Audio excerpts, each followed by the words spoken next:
Então, eu comecei a ter os sintomas de tomar muita água, eu não tomava muita água e, proporcionalmente, urinar demais.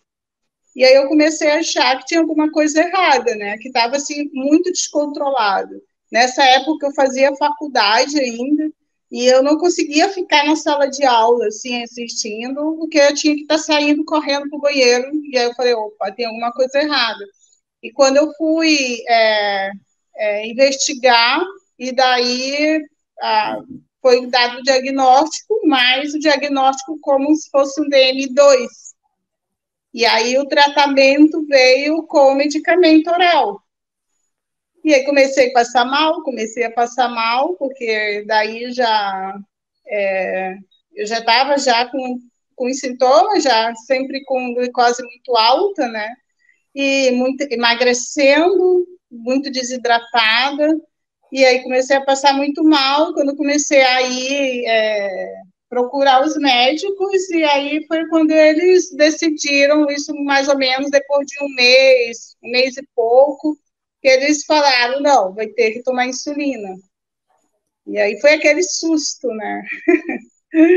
Porque a gente acha que, enfim, eu tinha aquela ideia de realmente, e aí aquela ideia de que realmente só aparece na infância ou quando criança, ainda tinha muito, até pela própria classe médica também. O grande impacto é porque o meu pai, ele teve um diagnóstico, acho que ele devia ter uns 36 anos na época, eu ainda estava entrando na adolescência, então eu não ligava muito assim, né? Mas aí depois, claro, eu vim fazer a relação dos fatos, mas eu acho que ele devia ter uns 30 e poucos anos.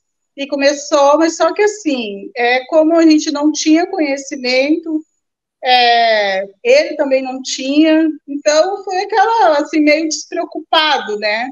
Que certamente era dois, né? Por ele não, acredito, não sei, mas e aí depois foi se agravando, agravando, agravando, e aí ele entrou também na insulina. E assim, como o quadro dele já tá, quando ele começou a tomar insulina, já tinha algumas gravidades, já tinha um quadro mais grave, então, assim, sempre foi muito sofrido, né? Então, a gente sofria junto. Mas, infelizmente, nós não sabíamos o que fazer. O que nós fazíamos era seguir as orientações que nos davam, né, íamos nos médicos, eles davam as orientações, a gente tentava seguir aquilo. Apesar de que, assim, né, eles focavam muito na alimentação, tem que comer isso, tem que comer aquilo. E aí era um probleminha também no caso do papai, era muito, ele não queria comer aquelas coisas, um monte de coisa integral, aquele negócio tudo separado, comida separada, enfim. Mas, assim, era um total desconhecimento. Só que no caso dele, foi agravando, a gente não conseguiu resultado, e com 58 anos ele faleceu. Foi um modelo péssimo, né? Horrível para mim. E eu falei, não vou, né? Eu já tenho um modelo em casa, não tem como repetir isso. A gente, infelizmente, acredita e conta com os médicos, né? Porque a gente vai no médico com aquela confiança de ouvir algo sobre a tua patologia e que ele consiga te orientar, te dizer o que tu tem que fazer, como. A questão da alimentação, que era não pode comer açúcar, né? Açúcar corta o açúcar. Não pode comer açúcar e sempre fazendo a questão das medições, eu recebi, assim, incontáveis formas de orientação sobre a questão de como medir e como aplicar a insulina. Recebi várias formas. E assim, mas sempre foi dentro desse padrão. Olha, numa escala de tanto para tanto, toma-se tanto. Numa escala de tanto para tanto, toma-se tanto. Sempre mais ou menos dentro dessa regra, né? E aí ultimamente, esses últimos anos, que daí eu ouvi algumas coisas um pouco mais diferentes, mas nunca sobre a orientação real de como tomar. Dentro dessa forma que eles ensinam, eu fazia, seguia certinho, mas eu ficava com aqueles picos lá, e depois descia, e subia, e descia. Eu falei, gente, e agora, né? E aí, com hiper, daqui a pouco estava com hipo, e aí nesse negócio, e na minha vida isso, infelizmente, já estava se tornando um normal. O que eu sempre tive foi um quadro de, sempre estava com algum problema de infecção. Eu cheguei a internar algumas vezes por infecção. Eu queria até frisar esse momento que eu vivi. Por quê? Porque esse desconhecimento da classe médica em lidar com DM1 é gritante, sabe? E eu acho assustador. Eu acho assustador. Por quê? Porque quando eu lembro a última vez que eu me internei, que eu estava com uma infecção muito forte, e aí eu internei que tinha que tomar antibiótico, fiquei tomando antibiótico lá. E eu lembro, e aí, quando eu acho que essa questão do antibiótico, infecção, tudo fica muito alterado, né? E eu tive uma hipo muito severa, e eles não conseguiam controlar a glicose, né? Eles não sabiam, e nem eu também, eu não sabia. Eu estava ali entregue, né?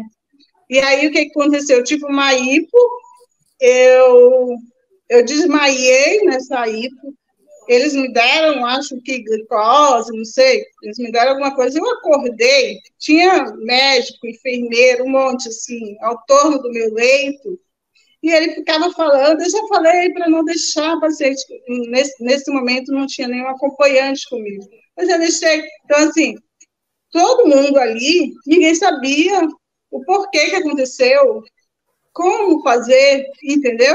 E ele falava, mas o que vocês fizeram? Vocês aplicaram muita insulina? Enfim, eu estava com um quadro de infecção, eles não sabiam de jeito nenhum como fazer a gestão da insulina, porque o que acontecia? Eles, na ceia, eles me davam acho que geralmente era um mingau, e esse mingau subia para 400, 450, e aí depois eles tacavam insulina e baixavam drasticamente, né? E ficava nesse negócio, eu lá dentro do hospital, internada, você imagina. Então, assim, quando eu paro e olho assim para trás, eu falei, eu não tinha outra forma. Eu acho que tem uns 4 anos atrás, Ale, foi quando eu comecei a sentir muita dormência na ponta dos dedos, né? Muito choque nos pés, senti um choque que eu me estremecia toda, assim, e aí meu pai sentia isso, então quando eu comecei a perceber, eu já falei, meu Deus, isso já é a neuropatia, né? E aí comecei a fazer os exames e estou tomando medicamento contínuo para isso. E agora, sei lá, uns 2 anos atrás, que eu recebia outro problema da questão da dislipidemia diabética, que é aí o não funcionamento dos lipídios, né? E aí causa gordura no sangue. E também entrei de novo no medicamento contínuo para fazer o controle, né? Então, foram essas duas coisas e aí o que acontece? Vou no médico, o médico fala, ó, seguinte, tem que fazer exercício, tem que comer isso, tem que fazer isso, tem que fazer isso. Pode ocorrer falhas? Pode, porque nós somos seres humanos, mas o máximo que eu posso fazer, eu faço, sabe? E aí, quando eu não vejo, quando eu fui agora, eu falei, ó, não tenho resultado, não estou tendo resultado. E aí insatisfeita, inconformada, eu falei, vou buscar alguma coisa. Não sei ainda. E eu não sou muito de ficar em internet. Quer dizer, não é que eu não sou, é que é tempo que falta, né? Então, esse negócio de ficar em rede social, essas coisas, eu frequento pouco. Mas, como uma alternativa, eu falei, vou começar a buscar. Não é possível que não exista alguma coisa. E eu comecei a só ver as tuas, não assistir live de primeiro, eu vi propagandas, como se fossem umas propagandas, né? Aqueles vídeos curtinhos e tal. E tu anunciando sempre, e falando isso. Consegue, sim, controle pro DNI1. E aí eu comecei a te seguir e comecei a ouvir o que tu falava. E acho que estava bem nesse período onde estava anunciando para fazer o curso e tudo, sabe? E eu fui com o meu médico, acho que ele vai me esganar agora. Eu fui com o meu endócrino e falei, doutor, o senhor já ouviu falar de um programa que eu sou não sou da época dessa, né? Muito de coisa de internet aí. Você já ouviu falar no programa Diabetando? Eu até anotei tudo. Diabetando? Aí ele falou, não. Aí eu falei, mas de repente se eu lhe passar, se eu ouvir alguma coisa, essa pessoa me dá uma dica, de repente, será se não já alguém já ouviu, para mim, para saber se é confiável, se eu posso, de repente, participar, ver como é que é. Aí ele, não vai nesse negócio de internet, Sigrid, esquece esse negócio. E eu saí de lá desanimada, né? Eu falei, deve ser, não é possível, que eu tenho uma relação muito boa com ele, né? Então, mas, enfim, não estava... E aí eu comecei, foi nessa semana, e eu comecei a participar de tudo. E eu estava naquela aflição, falei, gente, o errado já estou. Eu vou tentar, porque eu não tenho muita opção. E aí acabou que, mas assim, e aí foi assim, tranquilo, super tranquilo. Por isso que assim, eu anuncio, eu já falei para todo mundo ao meu redor, um monte de gente, até conhecidos da minha mãe lá em Manaus, da minha irmã que trabalha numa fábrica, que tem uma colega que ficou. Então, eu já estou anunciando para todo mundo coisas que eu nem falava que eu era DN1. Só quem sabia praticamente era a minha família, quem mais convivia comigo, sabe? Agora eu falei, porque eu percebi a importância do papel que tu faz, Ale, entendeu? Tu imagina eu continuar naquela minha desesperança, imagina o transtorno mental que eu não ia estar sofrendo agora sem ter esperança, eu estava sem esperança. E aí, assim, quando eu conheci o método, eu fiquei muito ansiosa naquela aflição de querer que tudo acontecesse num passe de mágica. E essa é outra coisa que eu quero também testemunhar, que quem participar do método, quem fizer o curso, mentoria ou qualquer coisa assim, exige também que a pessoa queira e que ela se esforce, né? Porque não é passe de mágica. E só, assim, o foco, o que está em jogo é a nossa vida. Isso daí, assim, não tem valor, não tem preço, não tem, sabe? Então, assim, é o que eu testemunho isso e testemunho agora o Alê, que conseguiu me desacreditar de tudo aquele desconhecimento, a forma que eu achei que nunca fosse conseguir um controle.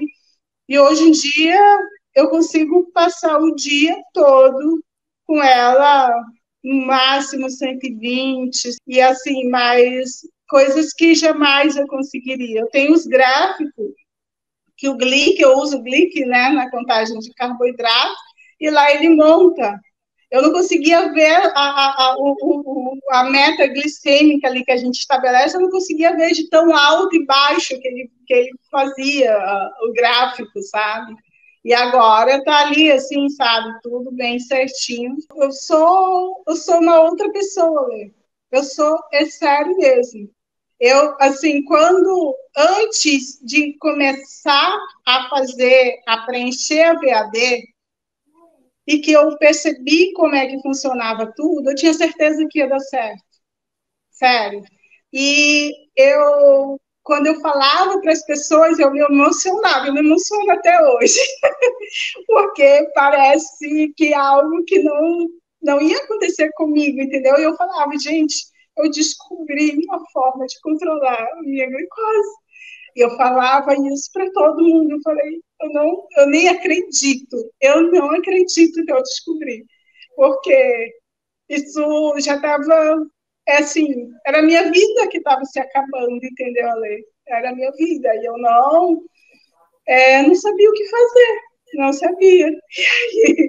A mamãe fala que minha filha foi, Deus que colocou a Lê na tua vida. A mamãe fala, né? Me falando, cara, foi Deus que colocou esse rapaz na sua vida. Aí eu falei, não, mãe, foi, que seja, foi Deus, foi, mas assim, eu. E falo para todo mundo, gente, agora eu descobri, agora eu tenho certeza que eu vou ter vida normal, sabe? Eu vou ter uma vida sem medo, sem medo. Eu estava com muito medo, eu não conseguia mais. Eu não conseguia mais ficar alegre, assim, sério. Eu estava com muito medo. Eu quero aqui deixar meu testemunho que o método vida, ele, ele te traz esse conhecimento, ele te traz essa liberdade. É isso, é isso. É o que a gente precisa para viver. Nós, DM1, a gente precisa dessa liberdade, a gente precisa do conhecimento, porque é a coisa mais básica da vida, que é comer, se nós não soubermos, a gente vai morrer. E muito brevemente, por comer, por não saber, né? Então, assim, eu